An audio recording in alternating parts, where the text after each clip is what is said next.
오늘 하나님의 말씀은 고린도후서 10장 17절의 말씀입니다.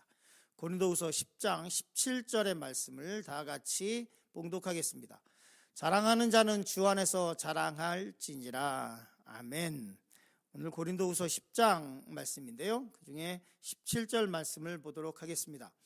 말씀의 제목은 무엇을 자랑할까인데요, 오늘 말씀 고린도후서 10장 17절 말씀과 그리고 고린도전서 1장 31절 말씀이 아주 똑같습니다.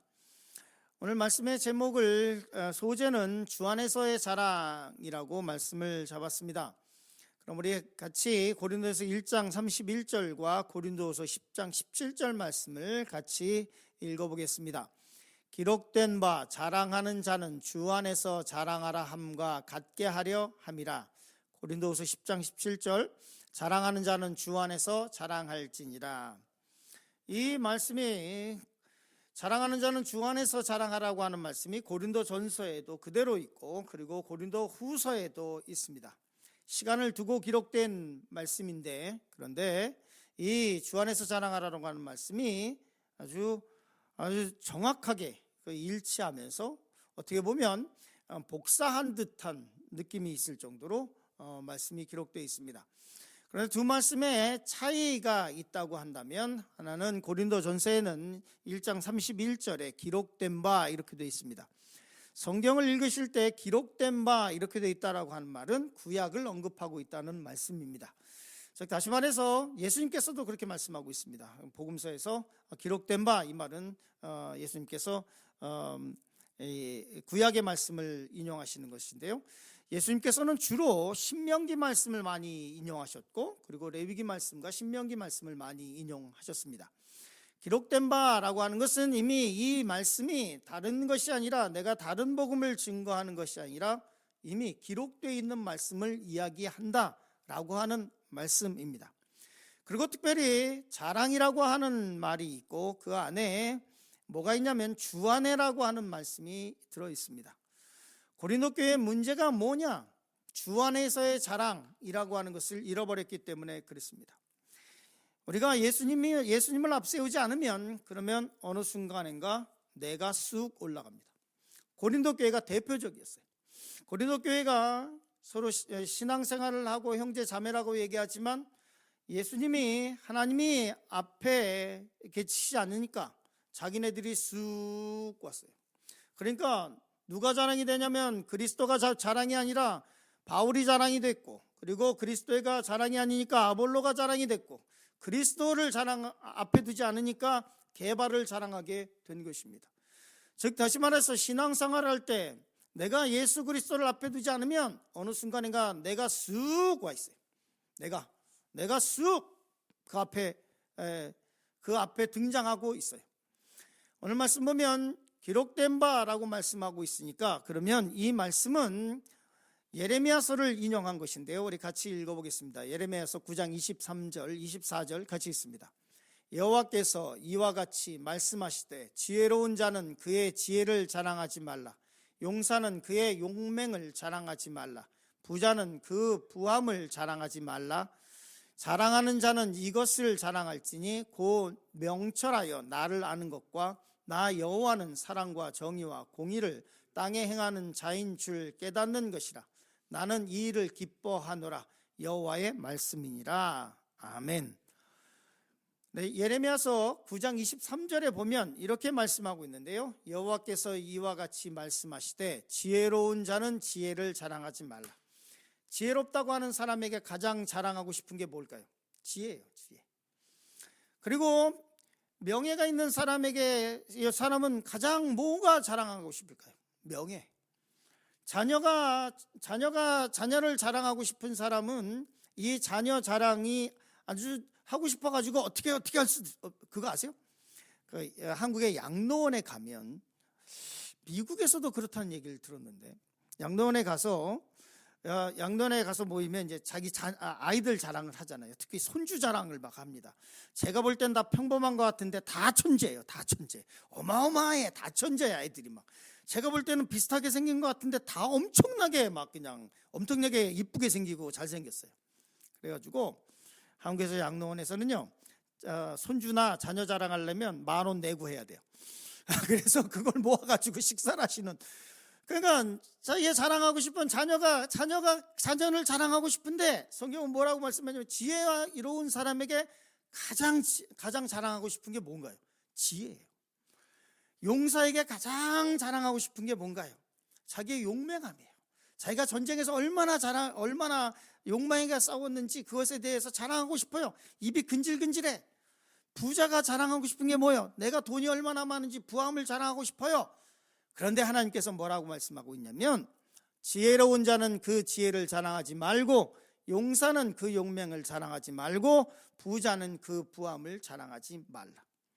자랑하고 싶어서 난리인데 입이 근질근질한데 내가 가장 잘할 수 있는 것인데 성경 뭐라 하냐면 그거 자랑하지 말라. 그러면 그거 말고 뭘 자랑해야 되느냐에 대해서 말씀을 하고 있어요. 자랑하는 자는 이것을 자랑할지니 곧 명철하여 나를 아는 것과 라고 말씀을 하고 있고 나 여호와는 사랑과 정의와 공의를 땅에 행하는 자인 줄을 깨닫는 것이라. 즉 뭘 자랑해야 되느냐? 곧 하나님을 아는 것, 그것이 명철한 것인데 하나님을 내가 알고 있다, 내가 믿음을 소유했다라고 하는 것을 자랑하라는 거예요. 내가 돈 자랑하는 것이 아니라, 내가 명예 자랑하는 것이 아니라, 내가 학식을 자랑하는 것이 아니라, 내가 학벌을 자랑할 것이 아니라 내가 하나님을 아는 사람이다 라고 하는 것을 자랑하고, 그리고 하나님께서는 정의와 공의를 땅에 행하는 자이며 사랑을 베푸시는 분인 것을 깨달은 것을 자랑하라 라고 말씀을 하고 있어요. 모든 것은 시간이 지나면 다 지나갑니다. 미모도 지나가고, 우리가 흔히 얘기하지 않습니까? 60대 정도가 되면, 70대 정도가 되면 모든 게 다 평준화가 돼요. 부자인 사람도 70, 80 되면 그냥 칼국수 한 그릇 드시고 그냥 갈비탕 한 그릇 드시고, 그리고 미모도 거기서 거기고, 그리고 돈도 거기서 거기고, 박사인 사람도 70 되면 그냥 거기서 거기고, 모든 것이 다 평준화돼요. 그런데 평준화되지 않는 것이 있어요. 그것은 내가 믿음을 소유했다는 거예요. 내가 믿음을. 그래서 갈라디아서 2장 20절 말씀 보면 바울 사도가 이렇게 고백합니다. 같이 고백했으면 좋겠습니다. 이제 내가 육체 가운데 사는 것은 나를 사랑하사 나를 위하여 자기 자신을 버리신 하나님의 아들을 믿는 믿음 안에 사는 것이다. 바울 사도가 학벌이 없었어요.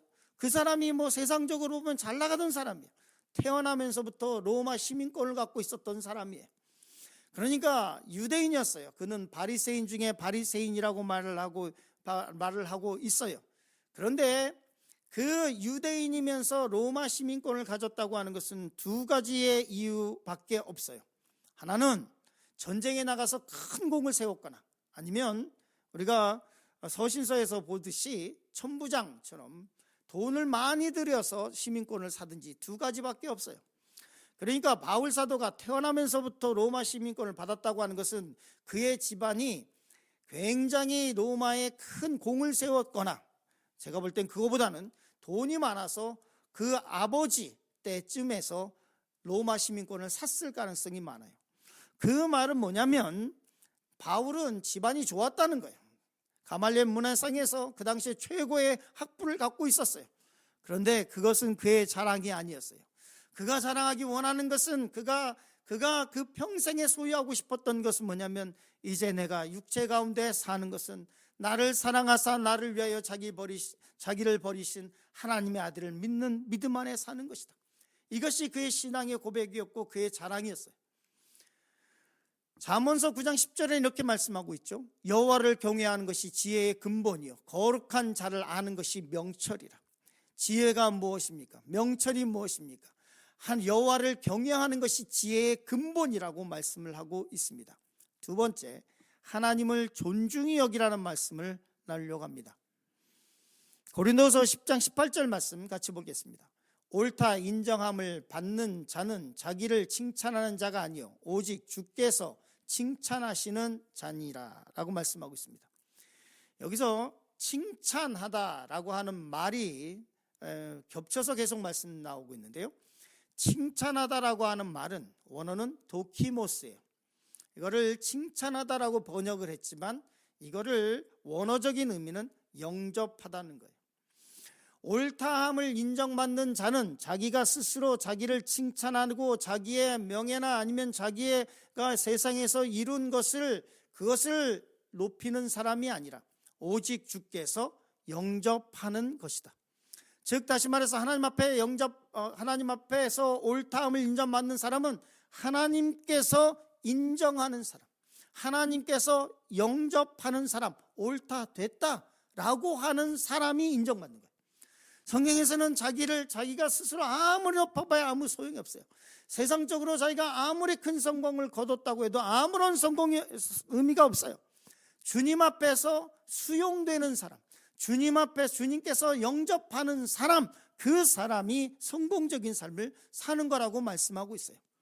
말씀드린 것처럼 70, 80대면 모든 것이 평준화됩니다. 그리고 주님 앞에 섰을 때는 그때는 우리는 하나님 주님께서 우리를 수용하시느냐, 우리를 영접하시느냐 아니냐의 문제가 생기게 돼요. 스스로 자기를 칭찬해봐야 아무런 소용이 없어요. 그 사람이 그러면 옳다고 인정받는 게 아니에요. 주님께서 인정해 주셔야 인정받는 사람인 거예요. 사무엘상 2장 20절 말씀에는 이렇게 기록하고 있죠. 같이 읽겠습니다. 나를 존중히 여기는 자를 내가 존중히 여기고 나를 멸시하는 자를 내가 경멸하리라 라고 말씀을 하고 있어요. 사무엘상 2장 20절에 말씀하고 있는 하나님을 존중히 여기는 것, 즉 다시 말해서 성경은 분명히 얘기합니다. 하나님을 존중히 여기는 자를 하나님께서 존중히 여길 것이고 하나님을 멸시하는 자는 경멸해라고 말씀하고 있는데, 그러면 하나님을 존중히 여기다라고 하는 말은 뭐냐? 이거는 히브리어죠. 히브리어는 메카베다이라고 되어 있는데요, 이 단어의 원어는 카바드예요. 카바드. 나를 존중히 여기라라고 말씀하신 하나님의 말씀에 이 존중히 여기다라고 하는 카바드라고 하는 말은 뭐냐면 무겁게 여기다는 거예요. 하나님을 무겁게 여기는 거예요. 하나님의 말씀을 무겁게 여기고 하나님의 뜻을 무겁게 여기는 거예요. 즉 다시 말해서 생각해 봅시다. 트럼프 대통령이 여러분에게 어떤 말을 했어요? 한국에라면 이재명 대통령이 뭔 얘기를 했어요? 그럼 그 말을 어떻게 받아들이시겠습니까?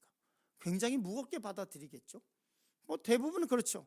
트럼프 대통령 싫어하는 사람도 있고 이재명 대통령 싫어하는 사람도 있고 싫어할 수 있어요. 그러나 하여간 대통령쯤 되는 사람이 말을 하면 그러면 그 사람의 말도 되게 무겁게 받아들이겠죠. 성경은 뭐라고 말씀하냐면 하나님을 무겁게 여기는 자를 내가 너도 무겁게 여기고, 똑같은 단어를 쓰고 있어요. 무겁게 여기고 나를 내 말을 무겁게 여기지 않는 자, 반대의 개념이니까 멸시하는 자를 내가 경멸하리라 라고 말씀을 하고 있어요. 우리는 어떻게 하나님의 말씀을 무겁게 받아들이고 있습니까? 하나님의 뜻이 우리의 생각보다 앞서고 있습니까? 하나님의 말씀이 우리의 생각보다 앞서고 있습니까? 하나님의 말씀이 우리의 결정보다 앞서고 있습니까? 내 생각에는 이게 옳은 것 같은데 하나님의 말씀이기 때문에 순종하며 따르고 있습니까? 그렇다면 우리는 하나님을 무겁게 받아들이는 것이고, 그렇다면 하나님은 우리를 무겁게 보실 것입니다. 잠언서 3장 5절 6절 이렇게 말씀합니다. 너는 마음을 다하여 여호와를 신뢰하고 내 명철을 의지하지 말라. 너는 범사의 그를 인정하라. 그리하면 내 길을 지도하시리라. 너는 마음을 다하여 여호와를 신뢰하고 내 명철을 의지하지 말라. 하나님의 말씀을 신뢰하는 것, 이것이 하나님을 무겁게 받아들이는 거예요. 그리고 이렇게 말씀하고 있습니다. 왜 그러냐? 고린도서 1장 25절 말씀. 하나님의 어리석음이 사람보다 지혜롭고 하나님의 약하심이 사람보다 강합니다. 하나님께 어리석음이 없겠지만 혹시 어리석음이 있다면 하나님의 그 어리석음이 사람의 그 어떤 지혜로운 것보다 지혜롭고, 하나님께서는 약한 것이 없겠지만 혹시라도 있다면 그 약하심이 사람의 가장 강한 것보다 뛰어나기 때문이라고 성경은 말씀하고 있습니다. 오늘 이 말씀을 기억하시면서 하나님을 무겁게 무겁게 받아들이시길 바랍니다. 그의 말씀을 무겁게 받아들이고 그의 뜻을 무겁게 받아들이고 그렇게 살아갈 때 하나님께서 우리를 무겁게 수용해 주실 것이고 우리를 무겁게 대해 주실 것입니다.